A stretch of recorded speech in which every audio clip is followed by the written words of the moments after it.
I would like to share like what are the ways through which knowledge can be transferred.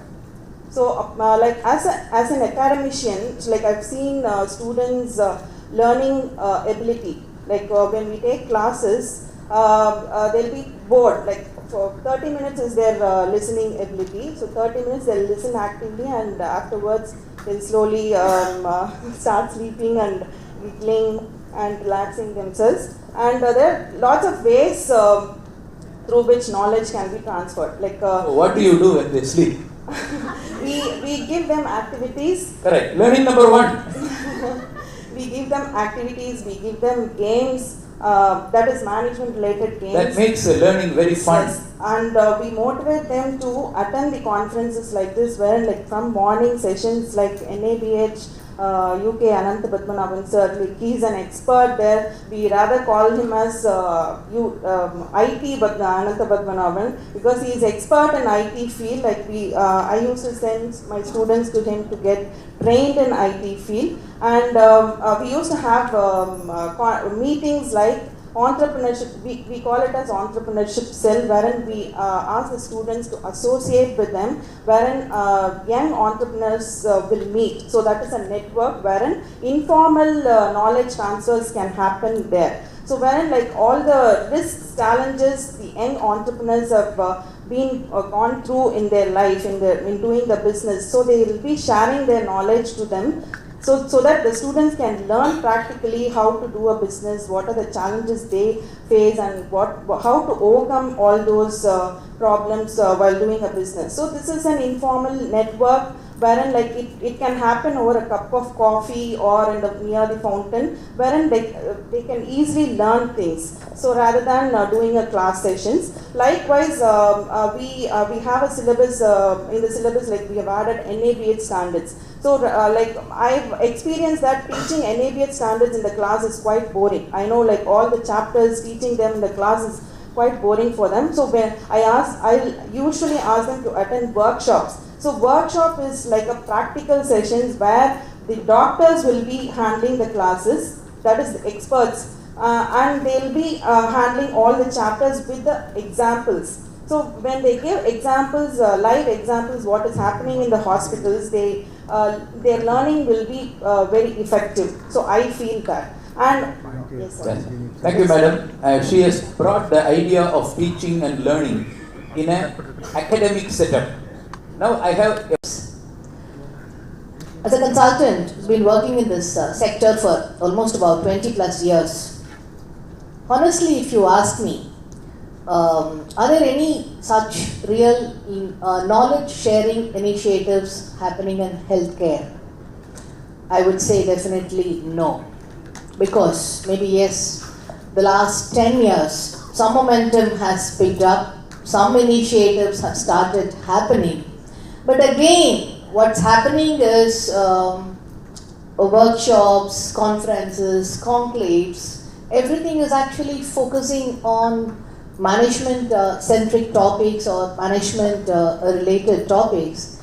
Now, knowledge is something, see, we always say as a knowledge consultants, we always insist on unlearning and learning, which is an integral part of every employee's routine. Whether it is at a lower level or a middle level or at a management level, all of us have to use this Chandra's mantra, unlearn and learn afresh. Very, very important. So, I have actually not seen this kind of exercise happening for this layers, like there is a entry level layer and then a middle level layer and things like that. Whatever is happening in the name of conferences and conclaves and seminars or expos, whatever you call it, it is restricted to the CEOs or very senior level management teams or maybe the senior level operations teams. Services space, especially in a sector like, again, when I talk about services, you have a hospitality, you have a hospital, for example, the closer comparison. But the kind of the knowledge initiatives that happen in one sector will be different from what happens in the other sector. when it comes to infrastructure, when it comes to many other things, we always try to draw a parallel between a hospital and a hospitality. But when it comes to knowledge, the kind of the learning has to be totally different, because the hospitality sector, they deal with people who come there for a holiday and leisure travelers, and who come for a luxury travel and stay and things like that. People who visit hospitals are totally different, traumatized and sick people and things like that. So when I talk about the knowledge, it is actually not something related to their daily routine or whatever it is. A complete updation and upgradation of many things which is important. It is not like a billing desk or a front office knowing only about their routine. A customer who comes and walks in, and they may be more knowledgeable than you when they are actually flashing their insurance card, or when they are talking about some of the local government norms or the announcements. Most often I have seen the patients are more knowledgeable than the employees of the hospital. Keep some, you don't need a CME hours or credit points for this. Just make it a day. One day in a month, can you call it as a knowledge day? Or maybe 2-3 hours in a month, can you call it as a knowledge session?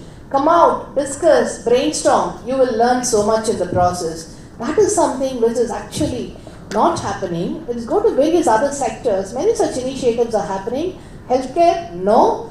Maybe the reason is where you're always dealing with traumatized patients, sick patients, or whatever it is. Whether that is one of the reasons where you all feel bogged down by the routine, and you feel that you don't have the time or you don't have the energy to look at all these things. But these are all the initiatives which the industry has to look upon and look forward to. Thank you. Number one, while my friend who is sitting in the left side talk about the academic side, my friend at the left side talk about the workplace requirements. And she spelled out one very interesting phenomena.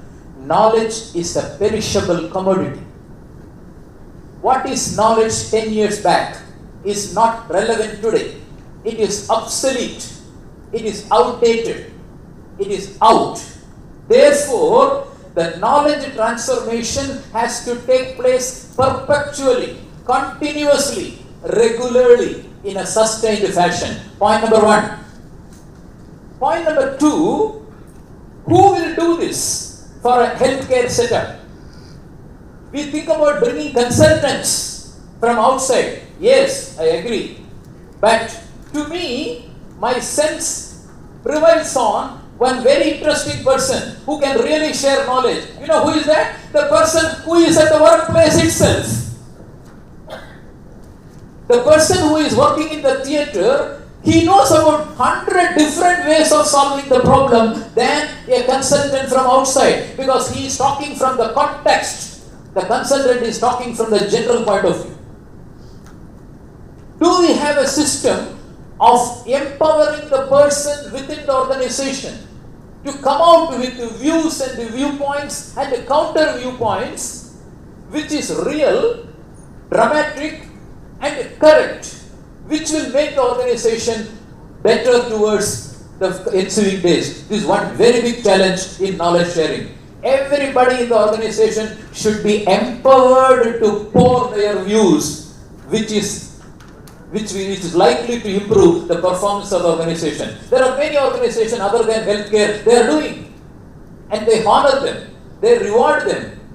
There are many executive directors in many companies, and one day or other, they were the people, they were the changing agent for the organizations. They are all internal people.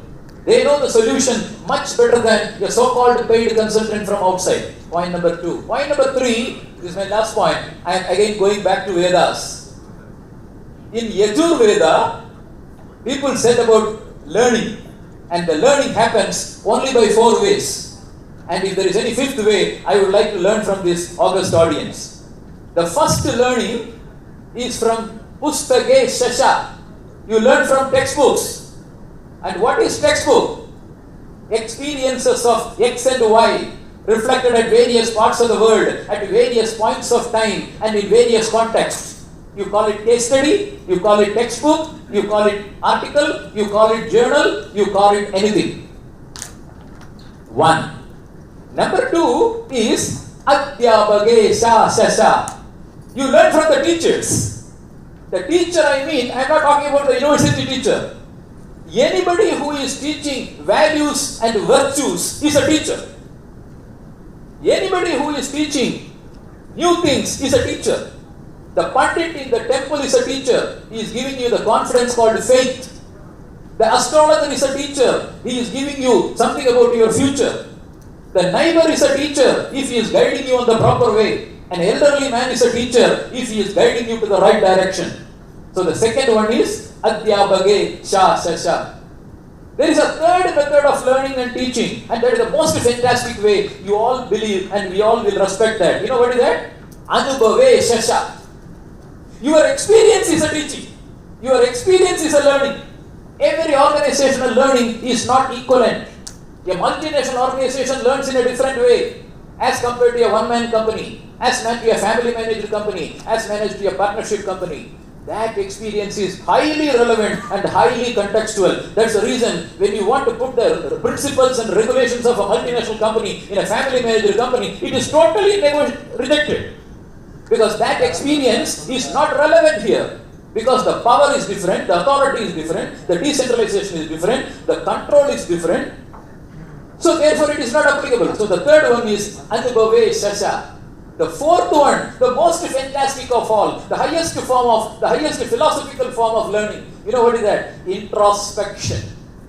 Let us introspect ourselves. Are we going in the right direction? Are we doing the correct thing? Are we moving in the right direction? Are we able to change? Can we be the change agent?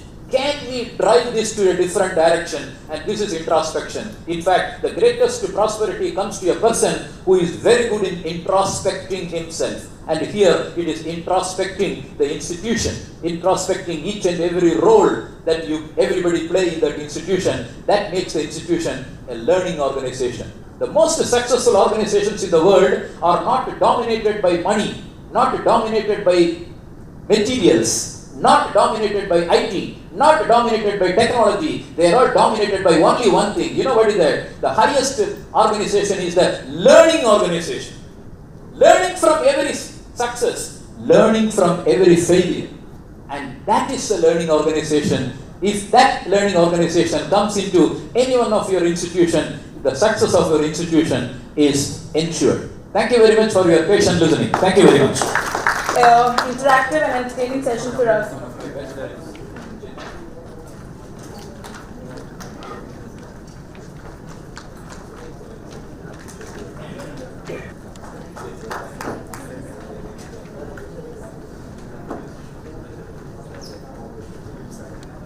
So that brings